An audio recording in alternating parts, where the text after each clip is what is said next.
यहाँ पे हम लोगों की लगातार स्कॉलरशिप की समस्या बनी हुई है और स्कॉलरशिप के मेन जो है तो हम लोगों की कॉलेज से रुकी हुई है। कारण यह है कि रात सेंशन नहीं हो पा रही है।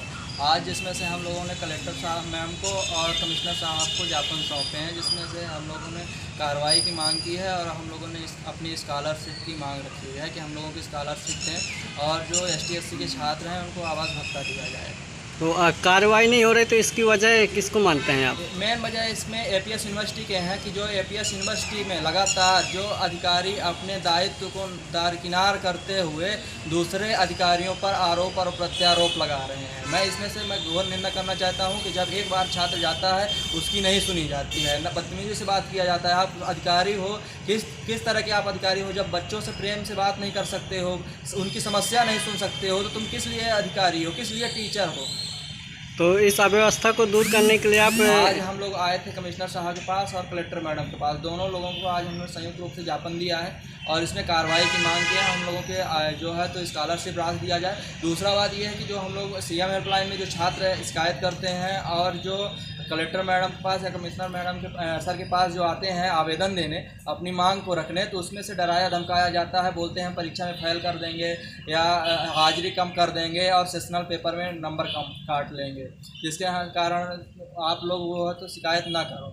अब मैं ये चाहता हूँ कि आप काम करने की बजाय से आपको काम वही करना है। आपको गवर्नमेंट दे रही है, आपकी कोई जेब के पैसा तो लग नहीं रहा है कि आप देने में असक्षम है। फिर इसके बाद आप क्यों दरकिनार कर रहे हैं? क्या आपको नहीं लगता है कि ST/SC OBC के छात्र पढ़ें? कुल मिला के इनकी मानसिकता जो है पूर्ण रूप से खराब है। ST/SC OBC के छात्रों को ये जो पढ़ के आज आगे आ रहे हैं इनको रोका जा रहा है। क्या है कि पहले लॉ में जो होता था सिर्फ छात्र बहुत कम एडमिशन लेते थे ST/SC OBC के, लेकिन आज क्या है कि आज छात्र लॉ में भी जाने लगे तो इनको तकलीफ हो रही है। तो और यहाँ पे मैं ये कहना चाहता हूँ कि सोच गंदी होने के कारण से भेदभाव भी किया जाता है। जैसे विश्वविद्यालय में तो समस्त वर्ग के स्टूडेंट रहते हैं, तो उसमें से क्या आपके साथ ही भेदभाव हो रहा है कि अन्य के साथ भी? उसमें से भेदभाव निश्चित रूप से है। अभी ये जो हम लोगों की शिक्षा में अभी जो पुरानी थी कुरीतियाँ थी अभी फैली हुई, अभी कम नहीं हुई हैं। अभी ST/SC OBC के छात्रों के साथ साथ भेदभाव किया जा रहा है और वहीं पे अगर कोई मेधावी वाला छात्र है या जर्नल वालों के छात्र है उसकी तुरंत शिकायत सुनी जाती है ना, उसके तुरंत निराकरण होता है। लेकिन जो ST/SC OBC के छात्र हैं उनकी कोई कार्रवाई नहीं होती। एक दूसरे पर अधिकारी पर आरोप और प्रत्यारोप लगाते हैं, जबकि निराकरण वहीं से होना है। और यह कि जब भोपाल से अधिकारियों के लिए बोलते हैं कि वहाँ से आपका काम नहीं हो रहा है, जब भोपाल के अधिकारियों से बात किया जाता है तो वो बोलते हैं आपकी APS यूनिवर्सिटी से नहीं हो रहा है। एक दूसरे पर आरोप और प्रत्यारोप है। मैं इसमें से कमिश्नर साहब से और रीवा कलेक्टर मैडम से भी मैंने जांच की मांग रखी है, जिसमें से हम लोगों की जो है तो जांच की जाए समस्या का और निराकरण किया जाए, हम लोगों को न्याय दिया जाए।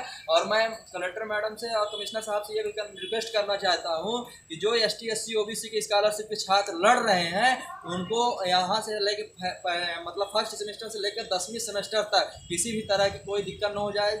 मतलब जिस प्रकार से धमकी दे रहे हैं और जो छात्र आते जाते हैं रास्ते में भी अगर किसी तरह से कुछ होता है या फेल किया जाता है, इसका पूर्ण रूप से जिम्मेदार APS यूनिवर्सिटी के होंगे और विभागाध्यक्ष महोदय जी।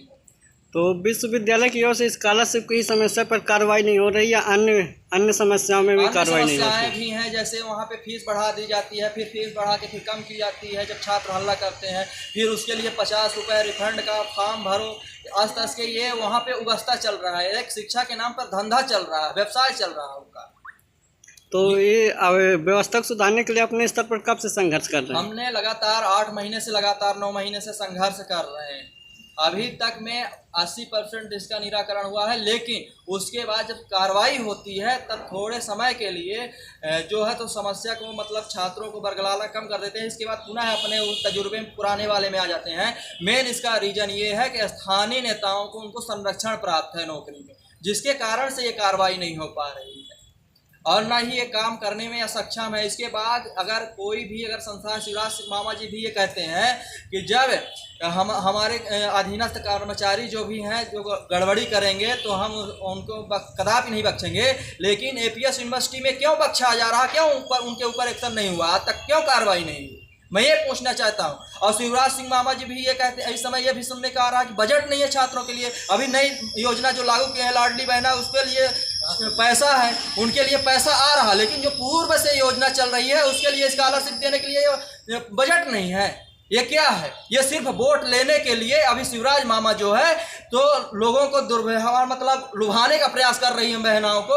लेकिन बहनाएं ये कहना चाहती हैं कि मैं भूखे रहूँ, नॉन रोटी खा लूँगा, मुझे नहीं चाहिए 1000 रुपये, लेकिन मेरे बच्चे पढ़ना चाहिए, मेरे बच्चों को पढ़ने के लिए पैसा दिया जाए और उनके लिए पूर्ण रूप से अधिकार है हम लोग, ताकि हमारे बच्चे जो है तो आगे चल के हमारा नाम रोशन करें। हर बहनाएँ माताएँ ये चाहती हैं, लेकिन शिवराज मामा दूसरे तरफ से बरकरार रही हैं। ये जनरल वाले भी रहते हैं तो उनको मेधावी वाली स्कॉलरशिप मिलती है, अगर तो क्या मिली है? कोई भी समस्या होती है तो उनको तुरंत जानकारी देती है और उनकी समस्या को निराकरण किया जाता है। लेकिन ST/SC छात्रों के साथ नहीं होता है। सबसे ज़्यादा वहाँ पे मेन है OBC के और ST/SC के छात्रों को प्रताड़ित किया जा रहा है। मैं इसमें जांच चाहता हूँ और उस पर न्याय की मांग कर रहा हूँ कमिश्नर साहब से भी और कलेक्टर मैडम से भी। और यहाँ से लेके APS यूनिवर्सिटी तक जाते आते समय अगर कोई भी तरह से ST/SC OBC के छात्रों को कुछ भी होता है तो इसके पूर्ण जिम्मेदार APS यूनिवर्सिटी के होंगे, समस्त विभागाध्यक्ष, रजिस्ट्रार, कुलपति और DSW अधिकारी होंगे। और दूसरी बात, अगर पहले यहाँ से फर्स्ट सेमेस्टर से लेकर अगर 10वें सेमेस्टर तक फाइल किया जाता है उसके जिम्मेदार भी रजिस्ट्रार, कुलपति, APS यूनिवर्सिटी के समस्त अधिकारी होंगे, अधीनस्थ विभागाध्यक्ष भी होंगे। क्योंकि हम लोगों को धमकी दी जा रही है कि सेशनल में नंबर काट ले, अटेंडेंस कम कर देंगे, वहाँ पे शिकायत करने जाते हो। तो ये हम लोग आज कमिश्नर साहब से और कलेक्टर मैडम से मांग करने आए थे और न्याय की गुहार लगा रहे हैं तो जो हम लोगों की समस्या का निराकरण किया जाए।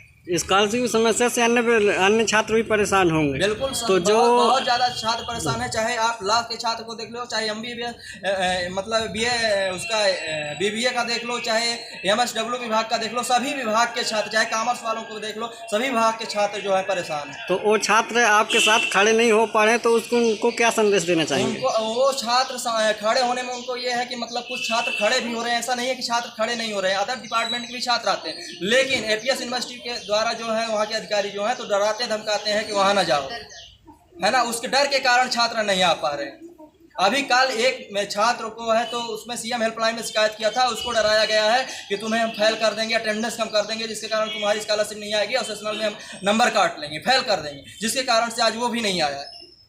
लगातार APS यूनिवर्सिटी में है। इसके बाद भी भ्रष्टाचार का जो है अभी समस्याएं भी रोज प्रत्याचार भी करवा रहे हैं, उसके माध्यम से भी कार्रवाई नहीं हो रही। यहाँ स्थानीय नेताओं को संरक्षण प्राप्त है इन अधिकारियों के ऊपर। अभी जब भी देखो तो मगर हम लोग जब ज्ञापन देते हैं उसके बाद वहाँ के स्थानीय नेता जो यहाँ के हैं तुरंत किसी न किसी कार्यक्रम को लेकर आयोजित दूसरे दिन ही कर देंगे और फिर जाएंगे उनके वहाँ चर्चा करेंगे। यहाँ स्थानीय नेताओं के संरक्षण के प्राप्त होने के कारण से इनके ऊपर कोई कार्रवाई नहीं हो पा रही। Welcome to our YouTube channel. Don't forget to like, subscribe and share the videos.